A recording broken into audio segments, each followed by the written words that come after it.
NASA is going before a Senate panel for his confirmation hearing today.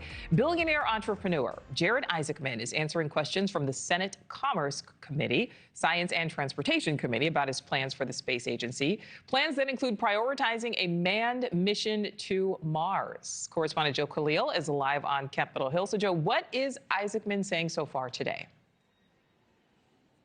It's been really interesting to listen in here and there, Nicole, and the headline of this hearing may very well end up being that President Trump's pick to lead NASA, Mr. Isaacman, is somebody who has said that they want to prioritize going to Mars rather than a moon mission. But there was a lot more involved in this hearing. He talked a lot about the budget concerns of NASA, why it costs so much for them relative to other more private space agencies and space companies. He talked about competition with foreign adversaries in this space and how important national security is when it comes to owning and sort of dominating space for a whole bunch of reasons that you wouldn't normally think of, whether it's protection for our satellites that run almost everything now, from our cell phones to our clocks to virtually anything that the military does technologically.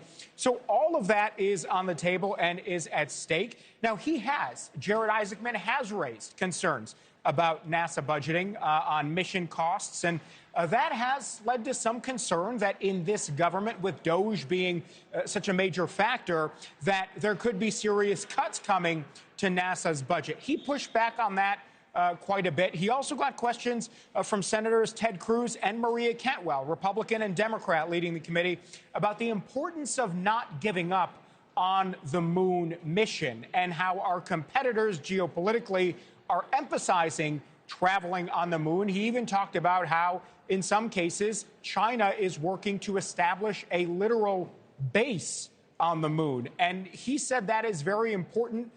Take a listen to Mr. Isaacman as he is responding to that question and talking about how important moon may actually be. We certainly cannot lose. If we do not lead the way and we're following, we may be following forever, and the consequence of which could be extraordinary. I mean, even if you're talking about things that have maybe even a low probability, let's say, for example, on the lunar surface, helium-3 becomes a new source of fusion power, it could shift the balance of power here on Earth. I don't think we can afford to find that out the hard way.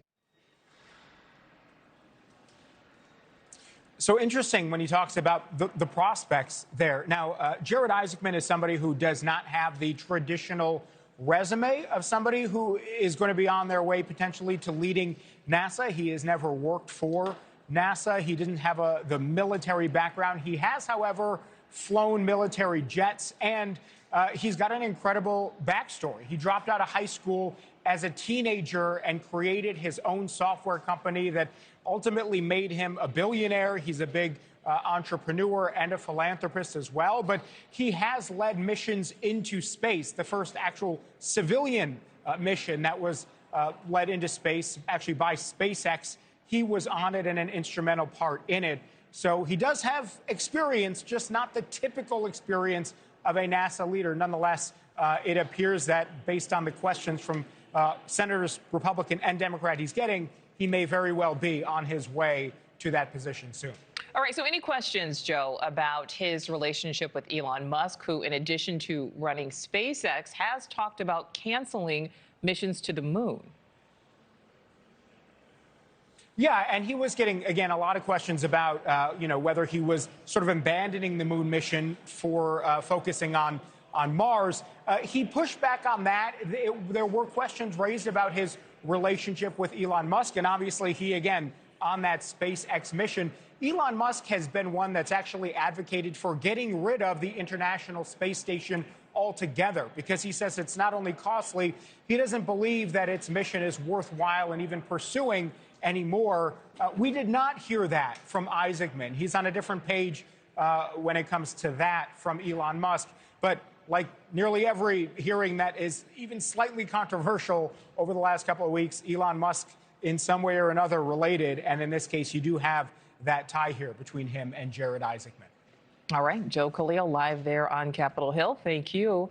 Thanks for watching. Go to joinnn.com to find News Nation on your screen. And don't forget to click the red subscribe button below to get more of News Nation's fact-driven, unbiased coverage.